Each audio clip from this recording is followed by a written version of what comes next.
Back. So Professor Koh suggested that I change the order of things, in the way that I present these lectures, and I talk about applications first before we get into the thick of the theory.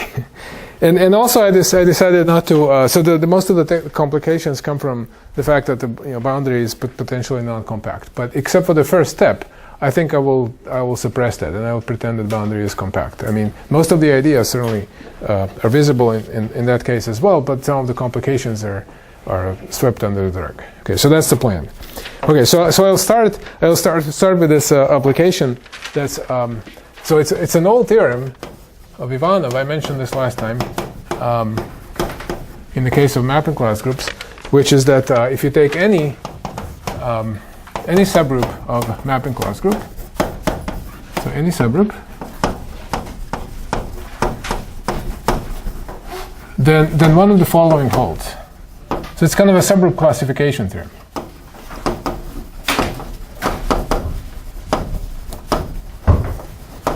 Okay, so it could be that the group H is what's called virtually reducible.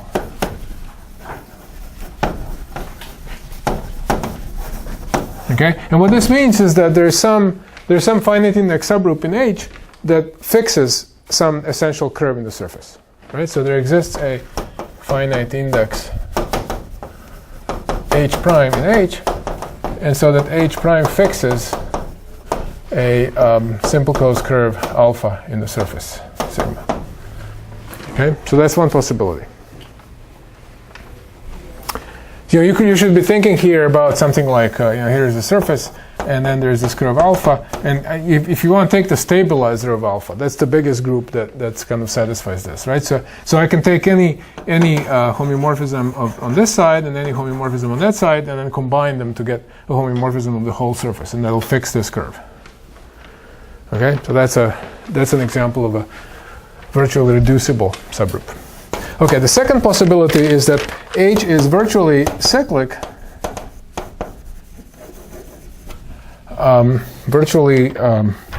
It's virtually cyclic, and it generates. So cyclic is generated by one element, and this one element is a pseudo-Nausov.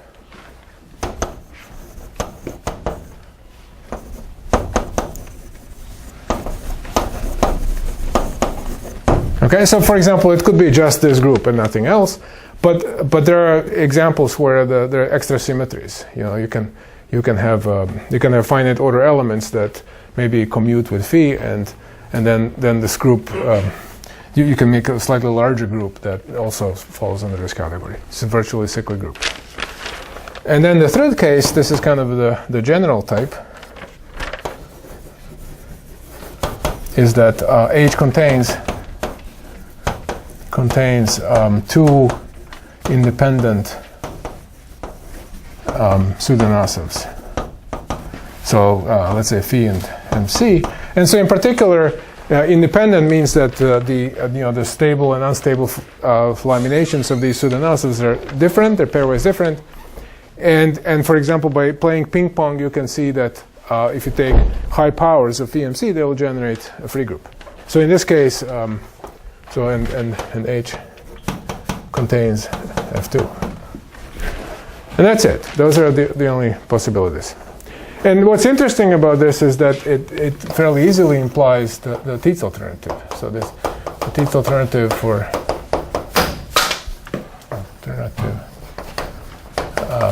for mapping class groups. So every subgroup. So if H in sigma is any subgroup, then either H is virtually abelian or H contains a free group, rank 2. Okay, so it's either small or it's very large. There's nothing intermediate. Right? I guess this is, maybe this is asking you for an example of a group that is neither virtually abelian nor contains a free group. So there are such groups.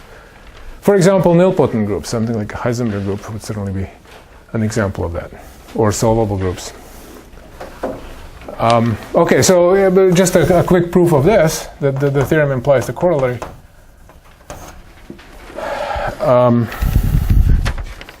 So we are handed the subgroup H, and we go over here and we look at the classification, and we notice that in the cases 2 and 3 we're done, right? In case 2, H is virtually abelian, and in case 3, it contains a free group, right? So done if 2 or 3. And in case 1, we induct on the complexity of the surface. Induction on the complexity of sigma. So so how does that work? Well, so let's say we have this finite index subgroup H prime in H. This is finite index, and H prime fixes this curve alpha. And in fact, so strictly speaking, I could have elements of H prime that switch the two sides in this case. Well, I can pass to another subgroup of index 2 if I need to, so that the sides are preserved. And so if sides are preserved, then I actually have a homomorphism. I can restrict to each side separately. So I have a homomorphism to, well, in this case, I mean, it could be that alpha is non-separating, in which case you only have one surface. But in this particular case, as in the picture, you would get a homomorphism into the product of these two mapping class groups, where I pinch alpha to a puncture, right? So I have surfaces like this, where I cut along alpha, and then I crush this curve to a missing point, if you want, right? So it's a punctured surface. Okay, and this theorem works for punctured surfaces as well. You have to do this because otherwise you wouldn't know where to send the Dane twist in alpha, right? You wouldn't know where to whether to send it to the left side or to the right side. They're sort of shared by the two sides. But when you crush to a puncture, then Dane twist in a curve that goes around the puncture is actually trivial. You can isotope it back to the identity. So that's why you're forced to do this crushing to a puncture business. Okay, but now you look at so and by induction you know the Tietze alternative for these two surfaces. They're both simpler than sigma, and then you look at the image. So if the image of H prime contains a free group, then we can lift that free group back to H prime, and so then H prime will contain a free group. And the alternative is that the image is virtually abelian, right? So if okay, now what is the kernel of this homomorphism? What are the elements that actually die on both sides? Well, that's exactly the Dane twist. That's the one I killed. So it's really the short exact sequence looks like this. And then it might not be onto. And so you conclude that this H prime is virtually, abelian by Z. It's a central extension. So if the image, let's call this F. If the image of F contains a free group, then H prime contains a free group, because you can always lift free groups. So done. And if the image of F is virtually abelian, then H prime is virtually, it's a central extension of an abelian group by Z. Is virtually a central extension. It's like the Heisenberg group, right? Heisenberg group is the model for this. You can have Z plus Z over here, and then there is a central extension, and H prime could be nilpotent. It's virtually a central extension of an abelian group. Okay, so now what you're left to prove is that these central extensions are actually trivial extensions. There is no Heisenberg group inside. Now that's a little argument that I think I maybe did last summer. This just uses the fact that every cyclic subgroup is undistorted. So you can do this using these subsurface projections, for example. So because so that's not big, this is sort of an independent argument, but anyway, every Z inside mod sigma is undistorted. In the Heisenberg group, the center is distorted quadratically, and in the mapping class groups, there is nothing distorted. So if Z is a subgroup, it is what am I saying here? It is undistorted. If every Z is undistorted, So the central extension is virtually trivial, and H prime is virtually abelian.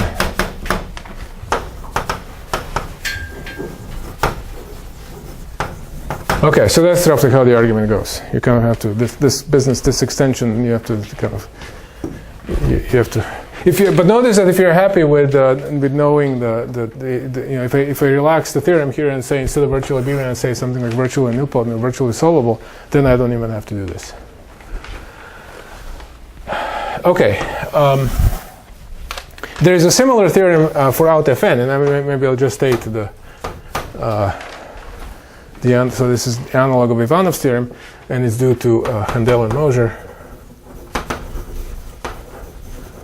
And it's that if H is any subgroup of out Fn, so these are the automorphisms of free groups. Fn is a free group, and then you take all automorphisms, you mod out by inner automorphisms. And this is somehow it's a big subject, the study of out Fn.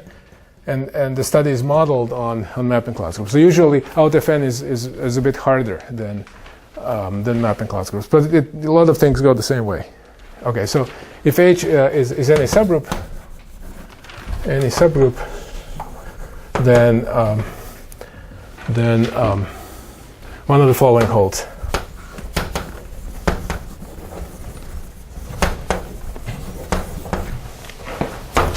Okay, so one is that H virtually fixes a proper free factor. Okay, so it could be that you have automorphisms of the form, say A goes to A and then B goes to AB, for example. There's an automorphism of a free group, and this free factor A is fixed. And there are other automorphisms that fix this free factor A. So virtually it could be that your group H consists of automorphisms that fix a particular free factor. Okay. The second possibility is that H is virtually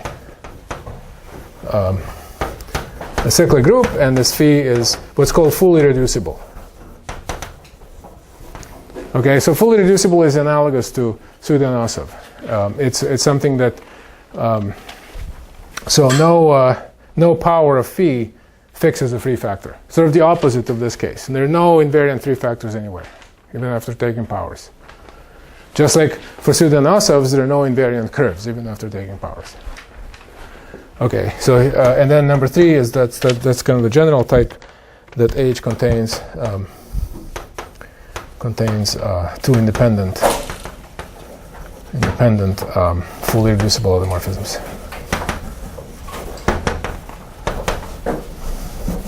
Actually, originally, Handel and Moser proved this only for finitely generated H. And the new proof, which is due to Horbez, so the proof I'll present is due to Horbez of both of these, doesn't require finitely generated. And the corollary again is the Tietz alternative. I won't go through that, but Tietz alternative. Okay. All right. So let's give a proof of Ivanov using some ideas from random walks. In fact, what we'll use is very little. It's somehow surprising. But maybe more importantly, there's kind of a big picture, or I don't want to say machine, but it's the other. There are a lot of things that have been understood about mapping class groups since the work of Ivanov, and maybe that's the main new ingredient, as you'll see in the proof. Okay, so I want to now talk about this proof of Ivanov that's due to Horbez,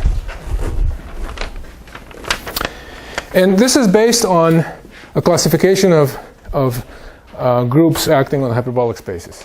Okay, so and that theorem is I guess due to Gromov. So if you have any group G acting on a hyperbolic space, delta hyperbolic space, then there are the following 5 possibilities. So then one of the following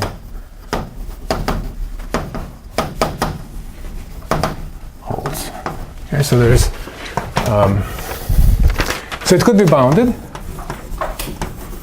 Okay, so what does bounded mean? Well, it just means that all orbits are bounded. Of G are bounded. Well, of course, if one orbit is bounded, then they're all bounded. And another way to say this is that the limit set is empty. So, i.e., I guess this is the notation for the limit set.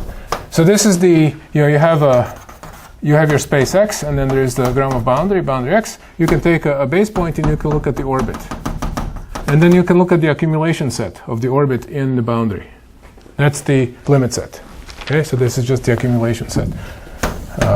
This is the closure.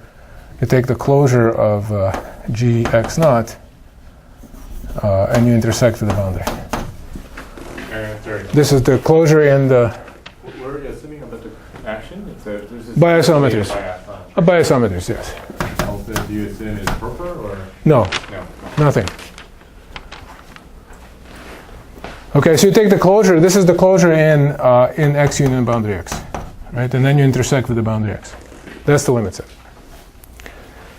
And in this case, it's the limit set is empty because the orbit is just bounded. Okay, and then there's hortocyclic. So here, the limit set is just a single point, 1 point. And so in particular, in this case, the orbits are not bounded, but there are no loxodromics. So that follows from this, right? Not bounded, no loxodromics. If you had a loxodromic, you would have at least 2 points in the boundary, no, 2 limit points. An example of this is you just take a parabolic action, for example, in the upper half space, right? You take an action by horizontal translations. That'll have exactly 1 limit point, namely the point at infinity. And there are no loxodromics. Okay, number 3 is lineal. Okay, so that means that the boundary, so it looks like a line, that's what it means. So the limit set is 2 points. And G contains a loxodromic. And of course, any 2 loxodromics will share, I mean, there are only 2 possible endpoints for the axes. So they all have the same endpoints and they're all parallel. So the space really looks just like a line. Okay, and then number 4 is focal. So here the limit set is actually uncountable. But there is a point in the limit set that's fixed by the whole group. So G fixes a point in boundary XG. Okay, so what's an example of that? So for instance, you can take a Baumschlag-Solitaire group, B1, 2. So you can, that acts on the hyperbolic plane. You can take a group generated by a translation like this.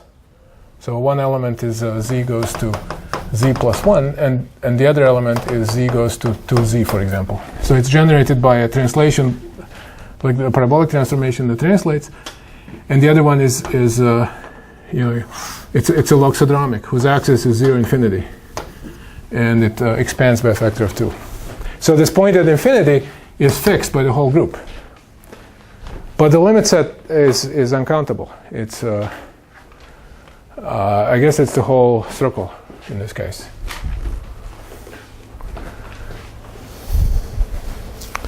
Right?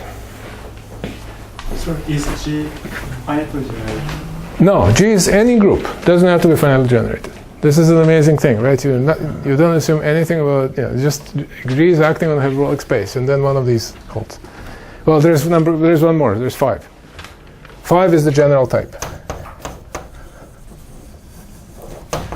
So here also boundary XG is uncountable, but G contains two independent pseudo-no-selves. I mean loxodromics, independent loxodromics. Okay? That's it. There are no more types of group actions. Okay? And so this is, we want to use this to prove Ivanov's theorem.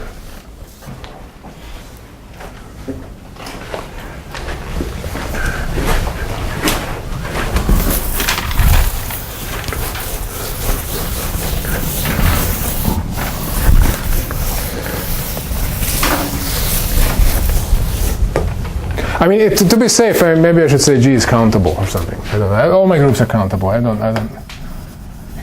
you know. But they definitely don't have to be finally generated. Okay. Are there questions? Is this more or less clear? So now I'm going to start the proof of Ivanov's theorem. Okay, so proof of Ivanov following Orbez. He actually didn't write this proof down. He only did the out Fn case. But this is easier. The Ivanov theory is easier. So rotation doesn't happen here, or The single rotation? Well, that's bounded. No. I mean, that rotating from the previous time. Unbounded, but no, doesn't converge to any point in the visual boundary. Oh, I see. That's right. That's right. So you cannot have. That's right. So that's in particular that follows from this, that you cannot have a. It couldn't be that orbits are unbounded, but maybe I shouldn't say i.e. This is well, I mean. In the other cases, the limit set is non-empty. So, right, but you're right. A priori, it could be that you have a group action where orbits are unbounded, but you cannot, no matter what sequence you take, it always rotates. That's, a priori, that's possible, but that does not happen.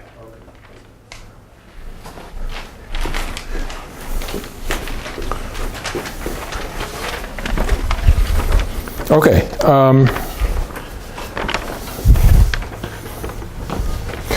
Okay, so the step one is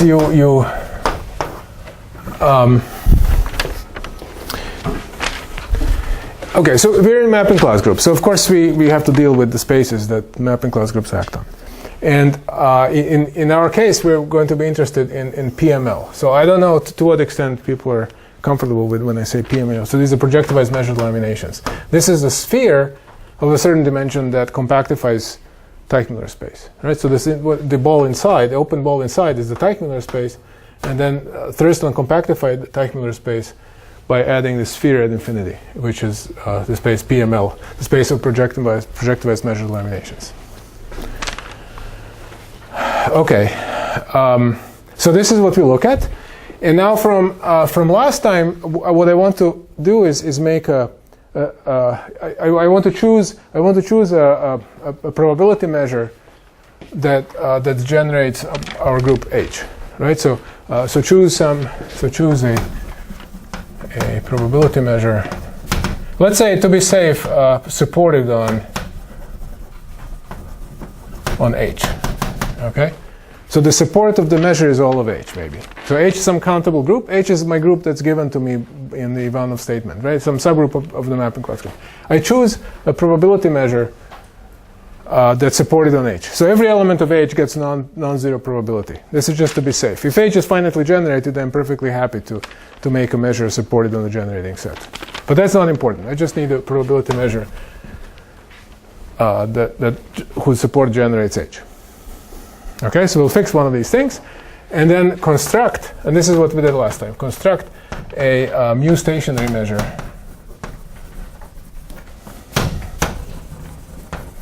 nu on PML. Okay, so PML is a compact space, and so we know that we can always construct stationary measures on compact spaces where our group is acting, right? So this was just Schauder's theorem or something. Okay, we just need one such measure. Actually, we'll have to go back and re-choose the measure at some later step. But for now, let's think about any measure. Okay, and now the lemma here, first lemma is that maybe I'll have to stop and explain some terminology, but if nu is not supported on irrational, is that right? I don't know, irrational laminations, then H is virtually reducible.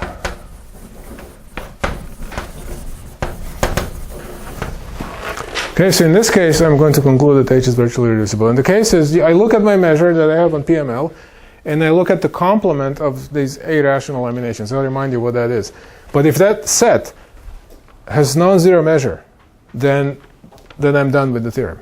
Then the group is virtually reducible.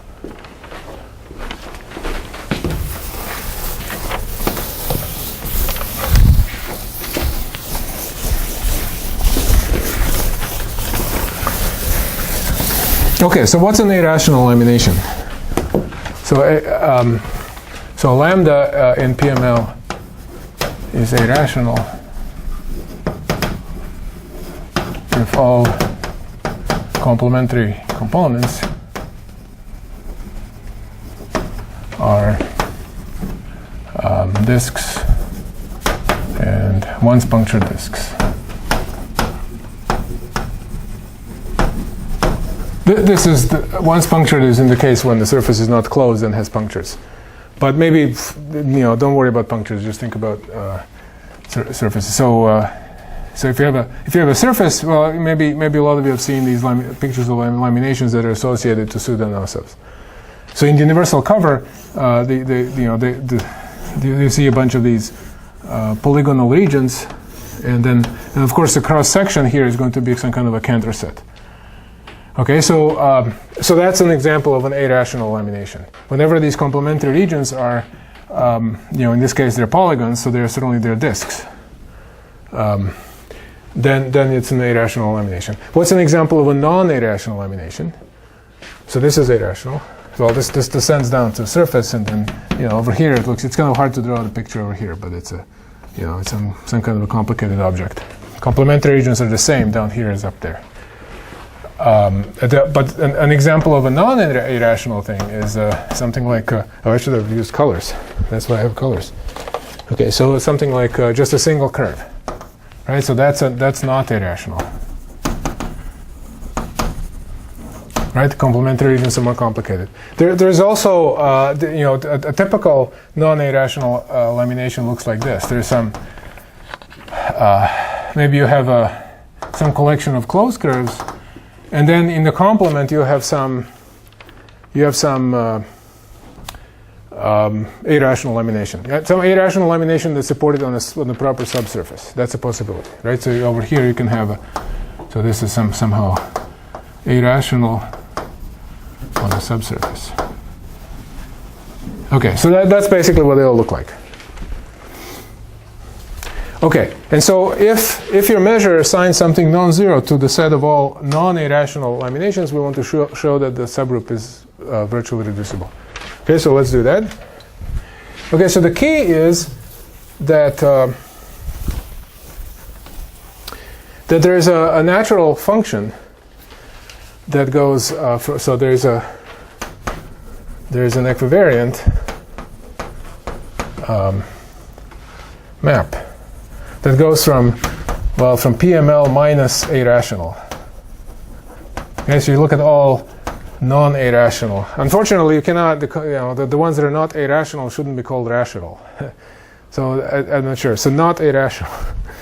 PML minus irrational into finite collections of curves, or more precisely, simplices in the curve complex.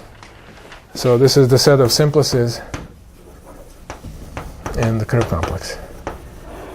So for example, what would I do here? So here's some lambda, a non-irrational lamination. What should be the simplex in the curve complex that I assign to this non-irrational lamination? There's kind of only one reasonable answer, right? I want, in this case, it's going to be a vertex, in fact, simplex of dimension 0. And here is this curve. There's a particular curve that's looking at me, and I want, so that's going to, so to this lamination, we'll assign that. What about to this lamination? Well, here have two curves. So and that's an edge in the curve complex. And more generally, you have you take the collection of closed curves, and you also take the boundary components of the subsurfaces where there are irrational components that are carried on the subsurfaces. So that's you get a certain finite collection of curves. They're all pairwise disjoint, and that's a simplex in the curve complex. Okay, so that's the map. So I have a canonical map from these non-irrational laminations into the set of simplices in the curve complex. And the key thing about this is that this is a countable set, countable G set. It's a countable G set. So I have a map from this some less interesting part of PML to a countable G set. And now if I have my measure nu on this, I can restrict it to this complement, and it's still non-zero. So I'm assuming that the restriction to this complement is a non-zero measure. Then I can push it forward, and I'll get a non-zero measure on this countable set. That's a very interesting thing to get. If you have a stationary measure on a countable set, then you're in business. Okay, so why is that? Okay, so this is maybe one key idea here of Horbezi's proof. Okay, so if nu restricted to PML minus a rational is non-zero, then let's call this map phi maybe. Then push it forward.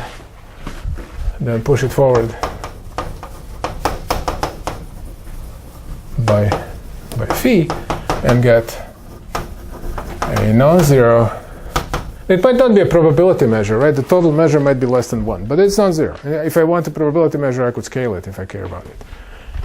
And get a non-zero measure, stationary measure, new stationary measure on this countable set. Let's call it K.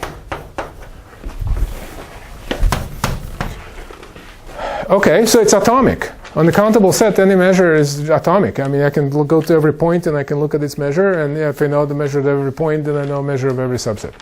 So there must be measures of non-zero measures of points. And then I can look at the maximal. So look at the maximal possible. Is that me? There's going to be another one in 2 minutes. Yeah, I can look at the maximal atomic measure. So let's look at let A be the set of points A in K, so that this measure, I didn't give it a name, so let's call it nu bar or something like that. Okay, nu bar of A is maximal. Right. So first of all, that's a finite set, right? Because they're non-zero. If there are too many of them, they would add up to more than one. That's not possible. So this is a finite set, finite non-empty set. And I claim it's invariant under G. Okay, why is it invariant under G? Because this is sort of a key thing here, key idea. A is not G, but H. H invariant.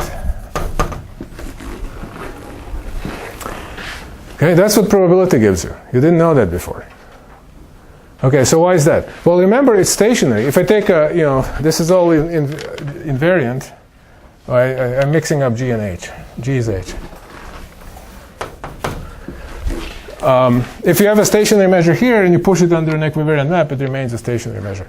And so what happens is that so what does it mean to be stationary? Well, it means that nu of I don't know, A U for any set. Well, okay, let's just do it for A, for an element of A.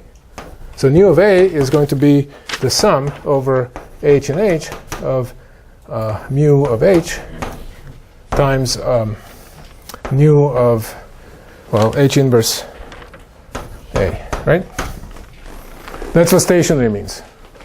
The measure at A is some kind of average of measures of these translates. But this is a maximal one. And all of these are non-zero. This is how that's why it's convenient to pick a measure that's actually supported on so mu of h is non-zero for every h. So you're taking some kind of average of the other measures, and if you have a maximal guy that's the average of the other guys, then what does that mean? Well, the other guys have to be maximal as well. So it follows that. It follows. So nu of a is this. So h inverse of a is in A as well for every h in H. Right? So all of these have the same measure, because otherwise I'm not going to get the maximal measure as the average of the others. All of these have to be in A. They're all in this finite set. So this whole group H preserves this finite set. Okay? And so that means, but the finite set consists of there's a finitely many simplices in the curve complex. Each simplex consists of finitely many curves. So I have a total of, they have a finite collection of simple closed curves, and that set is invariant under the group. Right? So H, so the set of vertices of simplices in A is a collection of curves, is a finite collection of curves invariant under H. And that finishes the proof, right? H, so I can take a finite mixed subgroup so that these curves are fixed, and then I have my reduction. Okay?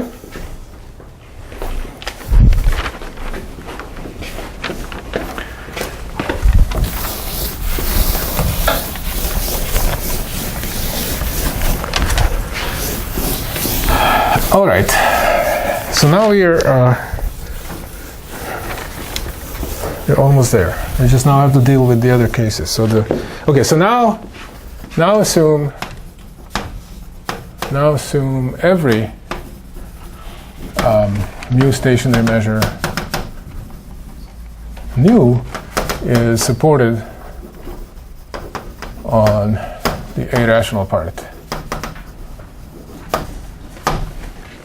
Okay, that's the case we have to deal with. If I can find one stationary measure that's not supported in the irrational, then I'm done. Right?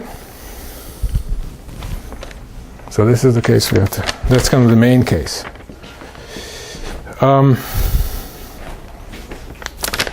Okay, so now I want to. So there's this little trick now. I want to build.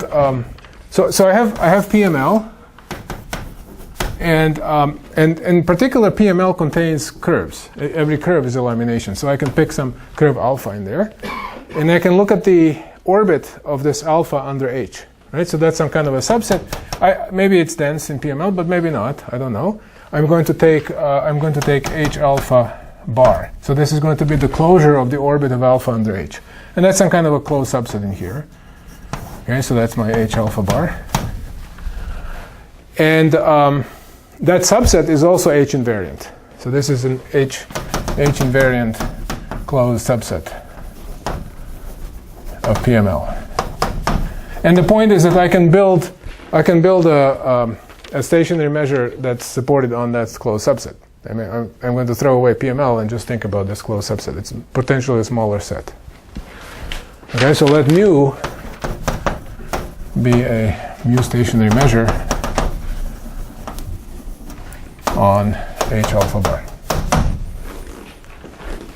And this measure is also supported on irrational laminations, right? It's supported on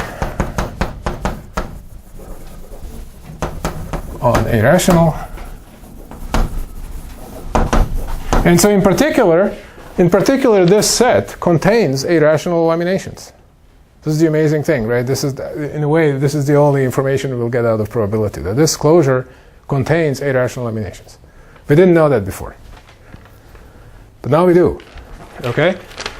So there exists an irrational lamination lambda that belongs to this closure. In other words, I can take, so there is a sequence hi in H, so that these hi alphas, I take hi alpha, this converges to lambda in PML. So this is the convergence in PML. Right? I take a sequence of translates of alpha. This is some kind of a sequence of points, and the limiting point is this irrational thing lambda. Okay, so I didn't know that before. This is somehow what we gained by looking at these stationary measures.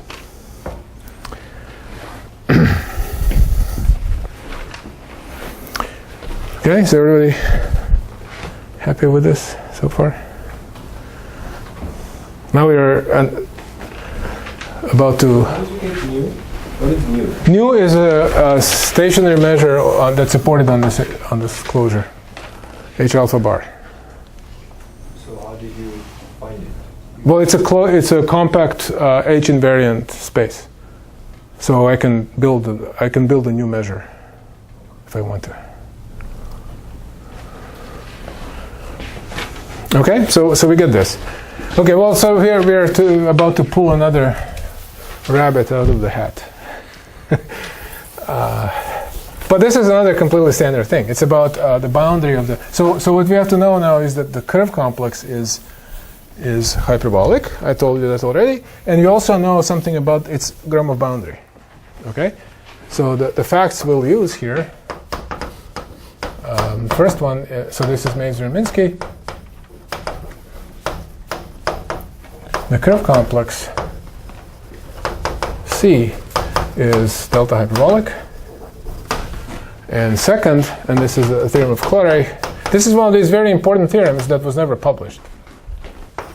But anyway, the theorem is that the boundary, the Gromov boundary of C is basically equal to the irrational laminations. It's really a quotient. It's really a quotient, but don't think too much about the quotient. They're just because that's a you have to say the truth, right? So but you shouldn't really be distracted by the fact that it's a quotient of this. But just think about every irrational lamination represents a point in the boundary of the curve complex.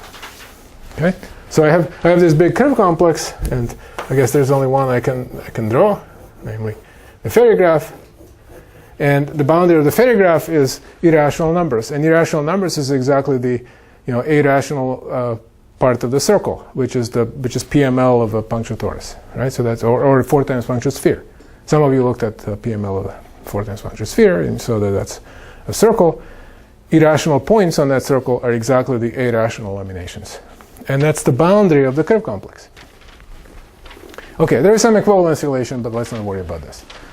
So, and more to the point, if you have a convergence like this in PML, this translates into the convergence in the curve complex. So this, see, I can interpret this hi alpha as vertices in the curve complex, right? Alpha is a curve, hi alpha is a curve, so these are all vertices in the curve complex, and this lambda is a point in the boundary.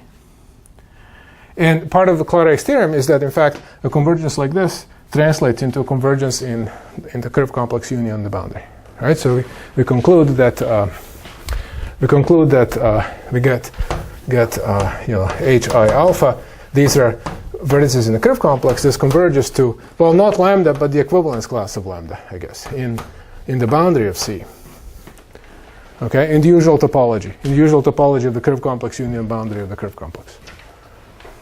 Okay, so this comes out of this work of Claret. Any convergence like this in PML translates into convergence in the right. So in the curve complex you have somehow this is the picture you should imagine.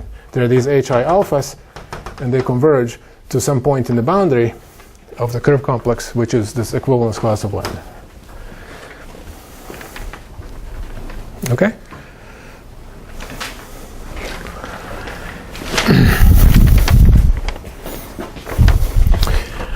Okay, so what does that mean for us? We're looking at the action of H on the curve complex.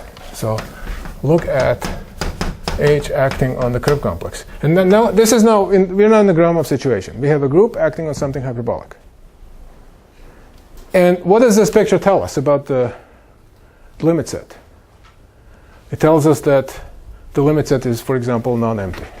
right? This is a sequence of, this is an orbit, and then it converges. This orbit converges to a point in the boundary. So we conclude that so e.g. this lambda is in boundary CH, right? This is part of the limit set.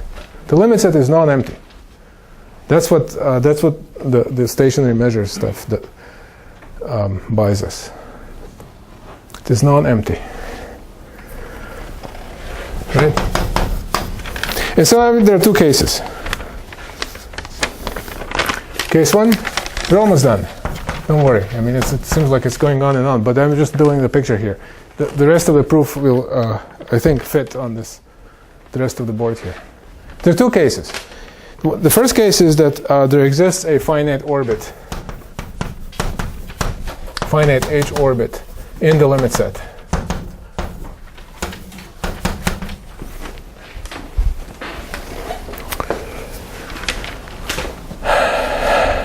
Okay, so I guess I should tell you what the equivalence relation is, and this is going to be the, yeah, you can't lie. This is the trouble. You have to be president to lie, but not a mathematician.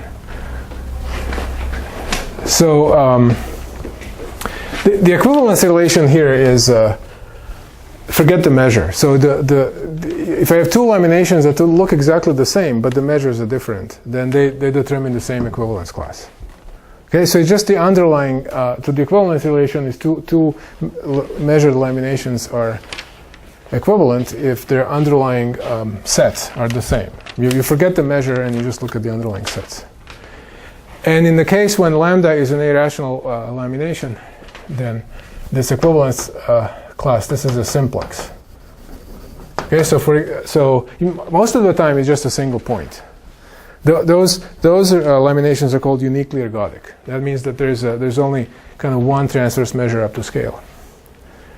And most laminations are uniquely ergodic. But there are some that are not. And then there are finitely many ergodic measures, and these ergodic measures are vertices of the simplex. So, like for example, you can have an edge, one simplex, and these are ergodic measures, and then the ones inside are sort of linear combinations of the two ergodic measures. Or you can have three ergodic measures, in which case you would get a two simplex, and so on. Okay, so these things are always simplices. They're simplices of some bounded dimension because they all have to be contained in PML, which is a sphere. So the dimension of the simplex can never be bigger than the dimension of that sphere. Okay, so if in this case one, I can pass to a subgroup. So pass to a subgroup of finite index.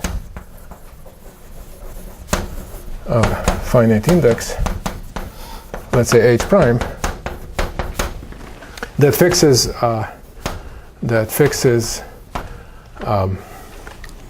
not only since there are only finitely many here, so I can pass the subgroup index, so they're all fixed. But also so this is a simplex. So I want to know that I'm fixing all the vertices of the simplex, and all the vertices.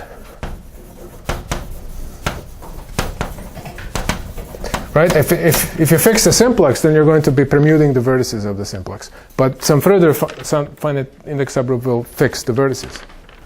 And so that means that you're actually fixing some irrational lamination on the nodes. So H prime fixes lambda by itself. This is a vertex, say, lambda. But one knows from, this is kind of old theory from Thurston, that the stabilizer of a lamination, of an irrational lamination, is usually finite, and if it's infinite, then the stabilizer is virtually cyclic, generated by Pseudo-Nassau. So this is either so H prime is either finite or virtually phi. Just like in the theorem. So, I mean, finite means that the original group was finite, and that's virtually reducible. It could be virtually phi. Okay. So maybe this is a little rough because it uses all kinds of, but this is all part of the what I would call a standard picture for mapping class groups. You kind of have to know this to work in mapping class groups. That this picture with the Clarke theorem and the boundary of the curve complex, and then that these points in the boundary correspond to simplices in PML. Okay, so that was case 1, but there is a finite H orbit. And case 2 is there is no finite H orbit, and in that case we want to know that the group is of general type. Okay, I said that this is going to fit over here. Case 2 is H. There is no finite orbit. Finite H orbit. Well, then you look up the classification. Then look at classification.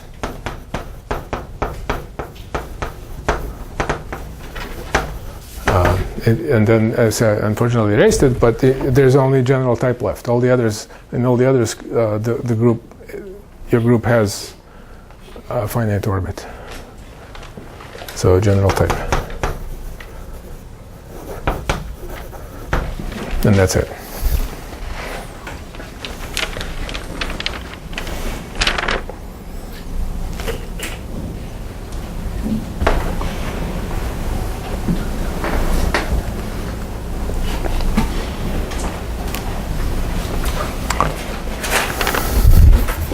Okay, so maybe this was a little bit fast, but that's the proof. And I'll assure you, it's much easier than Ivanov's proof. Ivanov's proof is hard work. He wrote a big book where, I don't know, some big portion, maybe even close to half of the book is devoted to the proof of this theorem. So aviation or lamination correspond to the point inside the curve complex? I mean, it should be in the boundary, right? Which one? So this is alpha. That's a alpha is inside. Alpha is a curve. Alpha is just a curve. Oh, I see. Just curve. Yeah, I guess I didn't say that. Oh, But alpha was a curve. That's just a curve. And it's a point. In the boundary. Well, it's in PML. So a curve is a point in PML. So that's a lamination, right? I can view a curve as a lamination. All right. Oh, I see. Okay. And then I take the orbit of the curve and I take its closure, and that's my compact space where I build my my stationary measure. And the stationary measure is by assumption supported on irrational things. And so you get this. You get this, and then by Clarke you translate that into this picture, which tells you that the limit set is non-empty. So this is all this stuff with stationary measures is just to get that the limit set is non-empty. It seems like a lot of work for very little, but on the other hand, I mean the rest of the proof is not all that difficult. Once you get non-empty, then you're kind of in business. I guess not everyone here knows why you can take alpha as a single curve, and that's that. Well, I can take anything I like. I mean, I just choose to do it, right? I can take any point in PML and I can look at its orbit, take the closure. That's going to be an H invariant set, closed H invariant set, and I can build a measure on it. But I just choose the curve.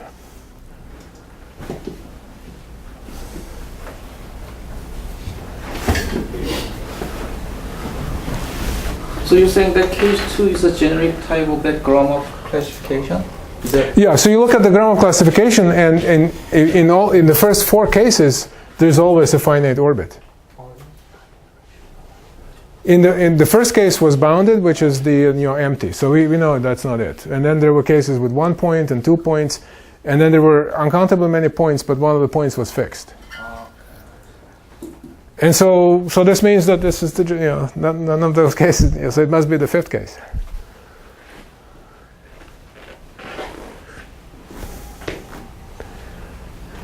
So this proof used only the distance of probability measure. So On a compact space, yeah, it used very little. It doesn't use any power of random work. Exactly. Yeah. No, it's very surprising. On the other hand, it uses this curve complex and the Clarke theorem. That didn't exist when Ivanov was doing his stuff. But it's still, I mean, to me, this is really striking how this, the power of this modern technology. I mean, this really is. I mean, you should try reading Ivanov's book to appreciate the simplicity of this proof.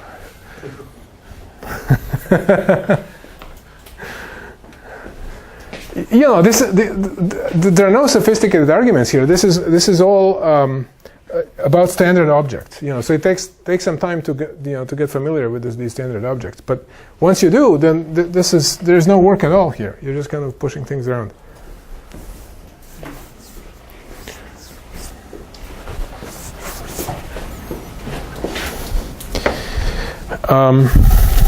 Yeah.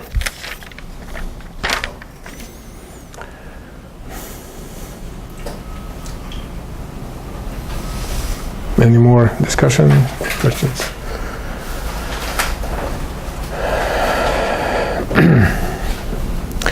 So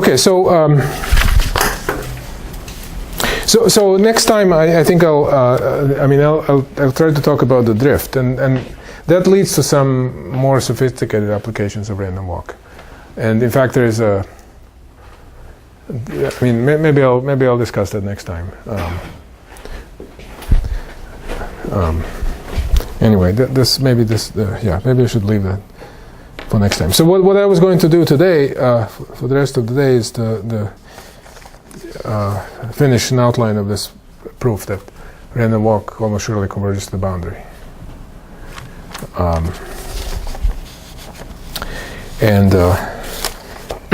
Except in the first step, I was going to simplify and just assume that boundary is compact to avoid some of the technicalities.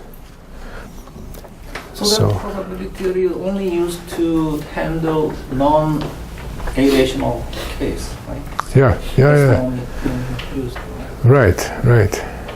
But that situation is not that uncommon, where you have you have some kind of action in some space, but the space consists of kind of the more interesting part, like these irrational things, and then the more boring part. And this gives you kind of a recipe for what to do with the boring part. If you can somehow map it equivalently to a countable set, then you don't have to worry about it.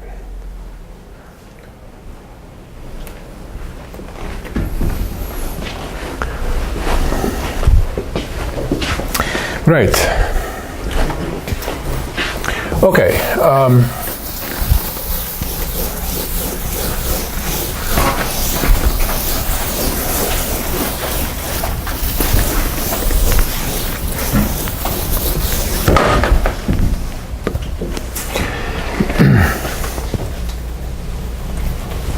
Okay, so now we turn a new page or something.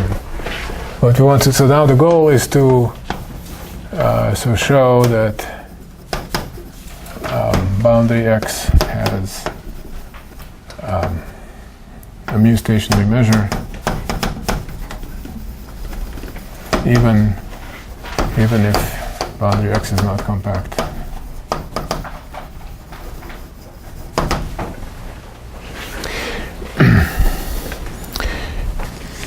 And the idea is to,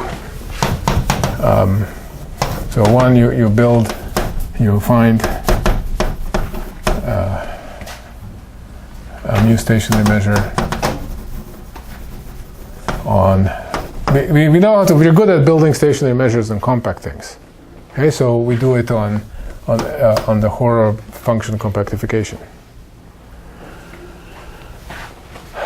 And this breaks up into two parts. There is the infinite part, which is the interesting part, and then there is the boring part,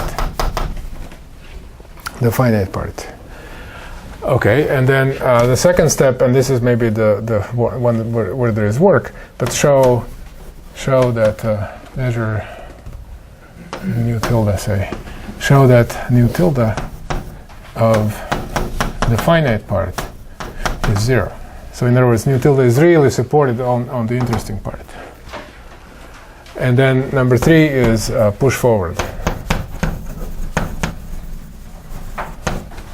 So you have this map, infinity. This is the Horror function boundary, and this goes into the grammar boundary, and then you're done. Okay, so the main thing here is to discuss this number 2. And there's a simpler, there's kind of a model argument, which we already in a way gave with countable set, the stationary measure in a countable set, and finding a finite orbit. Maybe I'll kind of do it again in a different guise. And then number 2 is really, it'll turn out to be similar to that. Okay, so so as a warm-up, let's just show that that any mu stationary measure on boundary X is non-atomic.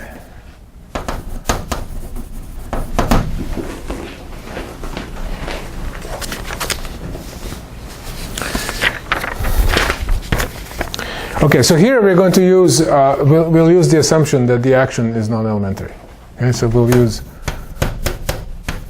that G acting on X is non-elementary.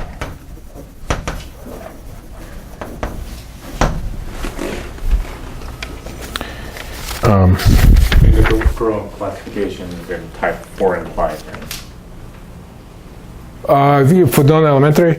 So here, this was, so the measure played a role in this. So you look at so what was non-elementary? So there were 2 things. One was that, so you look at the support of the measure, and you look at the semigroup generated by this. So this is the semigroup generated by the support. Which now contains 2. This has to contain, no, so, okay, so this, one is that it contains loxodromic, and second is that doesn't have a finite invariant set in the boundary of X. That was the condition. But the important thing is, it's a semigroup. Now you can, if you assume that your measure is symmetric or something, then this becomes easier because you can say a group. But if you want to be careful, it's really semigroup.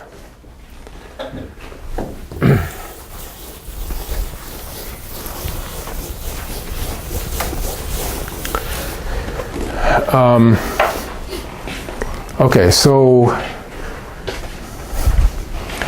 so let's suppose that there are atoms. Okay, so proof. Suppose there are atoms in boundary X, and again, let's denote by A the set of points with the largest possible measure. So let A be the set of points and B in the boundary X, so that mu of B is maximal. Okay, so again, that's a finite set, and again, I can make the same kind of a calculation, right? I have that nu of, so it's stationary, so nu of B for any one of these points, this is the sum over G and G of mu of G, and then nu of G inverse B. So it's the average of things, but all of these things can, they cannot exceed the value of nu of B. And so what this means is that if mu of G is positive, if the coefficient is positive, then this thing has to be equal. So then this G inverse B has to be in A. Right? That's what it says. In other words, the support preserves the set A. And there is your finite invariant set. So this violates the assumption that there is no finite invariant set. Right? So A is a finite invariant set.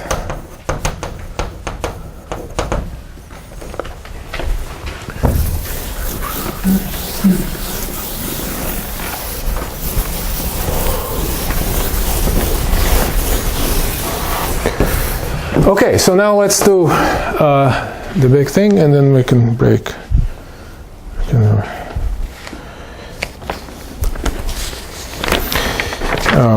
Yeah, although this might drag on, but it's really the same idea.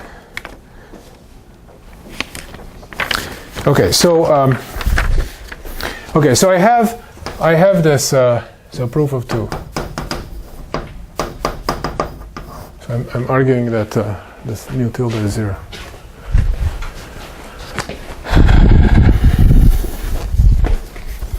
Okay, so the schematic picture is, here's my x bar h, and it consists of this finite part, and then there's also the infinite part. Of course, it doesn't really look like this, but we have to, for the purpose of drawing some picture.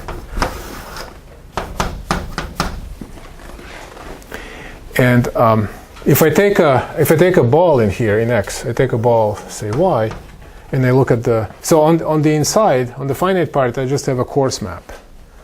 But I can take the preimage of this y by the coarse map, and I'll get some kind of y tilde over here. Right? So y tilde is going to be the preimage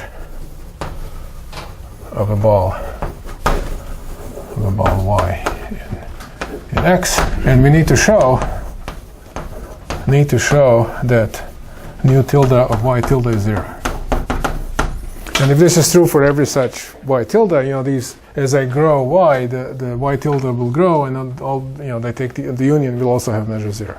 So I just have to show that this y tilde has measure 0. Okay. So I'm going to take. So y tilde might not have measure 0, but then I can also look at the translates of y tilde by the group elements. Some of them might have measure 0, some of them not, but I'm interested in the soup. So suppose not, and let. So this is exactly, the beginning is kind of like before. We're looking at the maximal possible atoms. So here there may not be maximal, but I'm just looking at all the translates. So let S be the soup of nu tilde of f of y tilde over all f in H, in G. So look at all possible translates, look at their measures, and take the soup.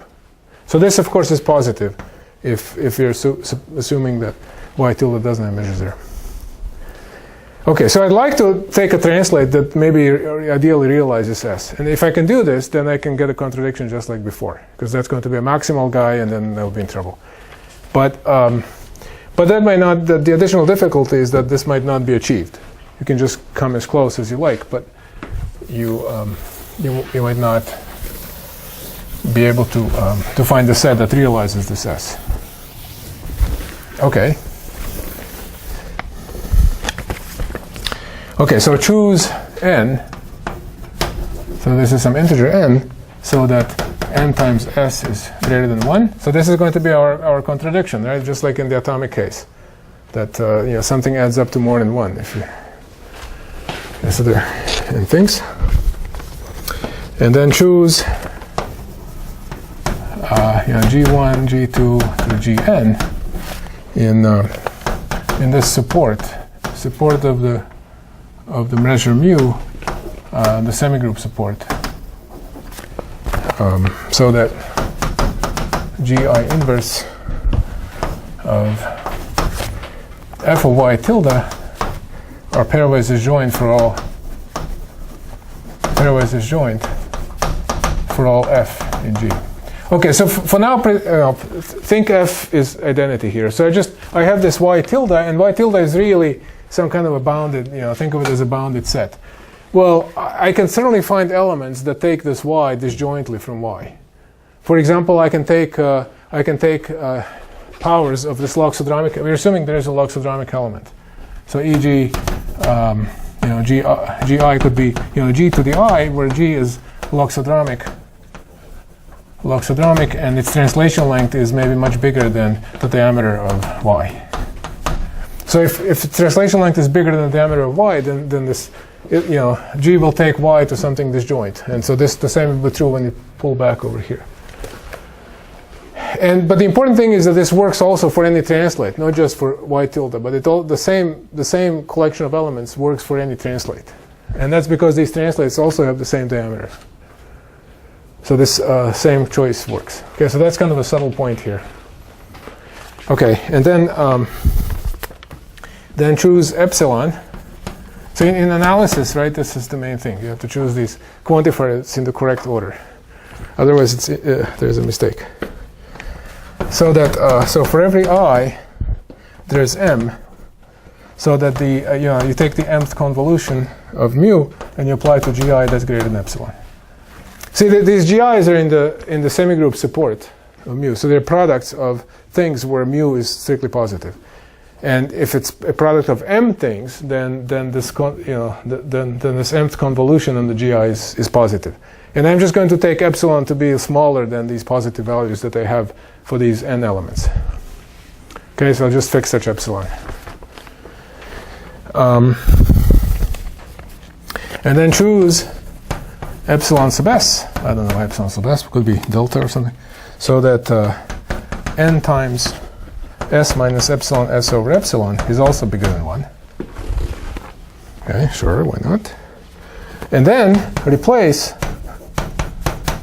y tilde by the translate f of y tilde, so that the measure of this f of y, renamed into y tilde, is bigger than s minus epsilon s. Okay, so this is how close to the soup you have to get. This epsilon s is a very small number, and I want to translate that's this close to the soup. Okay, and now it's just a chain of inequalities, just like analysis should be, right? It's a chain of inequalities. And then we'll take a break. Hope it's not too late. That should be quick. That was a few minutes. Okay, so because it's stationary, we know that we have this formula: h and g mu m. Not only mu is stationary, but any convolution with itself is also stationary. Sorry, mu. Yeah, mu. Okay, what we're using is that mu tilde is mu star m stationary, right? If it's mu stationary, then it's also stationary with respect to any convolution.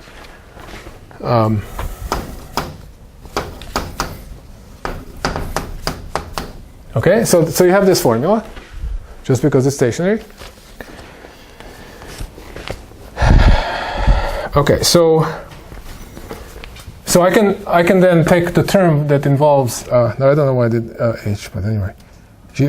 So I can focus on gi. Okay, so I have that mu star m of gi times nu tilde of gi inverse of y tilde. This is equal to mu tilde of y tilde minus the sum of all these other things, where h is not equal to gi mu star m of h tilde of h inverse y tilde. Okay, so I'm just isolating this term that involves a gi. Okay, now that's greater than or equal than s minus s epsilon. Epsilon s. Right, this first part is, that's my choice over here, minus the sum for h not equal to gi of mu star m of h nu tilde h inverse of y tilde. Okay, now that's greater than or equal than s minus epsilon s minus, and now here I'm just going to use the fact that all of these guys are less than s. So this is s times the sum from h not equal to gi of mu star m h. Right? Okay, now this is going to, the whole, if I included gi, the sum would be 1. So this is s minus epsilon s, and then minus s times 1 minus mu star m of gi. Okay, now the s's cancel out. This is always good to see, right? Things cancel out. And so I get that this is s times mu star m of gi minus epsilon s. And so what do we conclude here? So nu tilde of gi inverse of y tilde is greater than or equal than s minus. So I'm just combining these two. So from this two, I'm just computing. I'm computing this, right? I'm just dividing by this number here. So I get s minus epsilon s over mu star m gi. And that's greater than s minus epsilon s over epsilon. And now I have n of those. These are pairwise disjoint. This is true for every I. And these are pairwise disjoint. And so when I add them up, I get more than 1.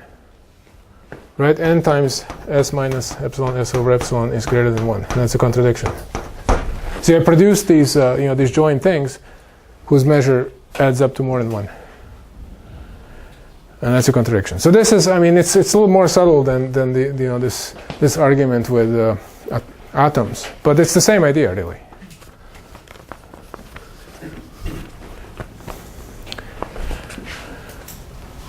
Okay, so that finishes step 1. And